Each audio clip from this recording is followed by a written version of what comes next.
ఈ రోజుల్లో ఇలాంటి సినిమాలు రావాలి అంటే చాలా కష్టం అండి. నార్మల్ ఎక్స్పెక్టేషన్ తో వచ్చాము. సినిమా మాత్రం నాకు చాలా మోటివేట్ చేసింది. ఒక యూత్ మిడిల్ క్లాస్ వాడే కష్టాన్ని వాడు లైఫ్ ఒకటి సాధించామనే ఒక ప్రయత్నము స్ట్రగ్లింగ్ బాగా చూపించింది సినిమాలో. ఎంటర్టైనర్ ఈ వీక్ మొత్తం సోలో బాయ్. క్లైమాక్స్ అయితే సూపర్ సార్. పేరెంట్స్ అండి అసలు వాళ్ళు తీసుకొచ్చి చూపించాలండి దగ్గరుండి కంపల్సరీ. సోలో బాయ్ ఇటు వచ్చేసింది. బిగ్ బాస్ నుంచి ఇప్పటి వరకు వచ్చిన వాళ్ళు చాలా మంది హీరోలుగా సినిమాలు తీశారు కదా, వాళ్ళందరికంటే the best movie solo boy. Gautham అన్న యాక్టింగ్ మాత్రం పీక్స్ అని చెప్పుకోవచ్చు. ప్రతి ఒక్క మిడిల్ క్లాస్ అబ్బాయి చూడాల్సిన సినిమానా, నా సినిమా నీ సినిమా మనందరి సినిమా ఇది. నేను బిగ్ బాస్ లో ట్రోలింగ్ చేస్తుండే, నేను కూడా ట్రోలింగ్ చేస్తుండే. ఆయన డాన్సులు పెట్టి ఆయన కామెడీ వీడియోలు పెట్టి నేను ట్రోలింగ్ చేస్తుండే.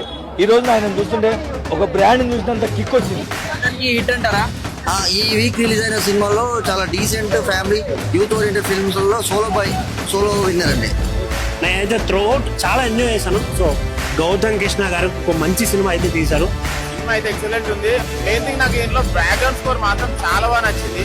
మెగా ఫ్యామిలీలో చిరంజీవి సపోర్ట్ కానీ, పవన్ కళ్యాణ్ గారి సపోర్ట్ కానీ, రామ్ చరణ్ గారి సపోర్ట్ కానీ ఆయన ఒక్కడికే ఉంటుంది. ఆ పేరును నిలబెట్టిన హీరో ఎవరంటే గౌతమ్ కృష్ణ.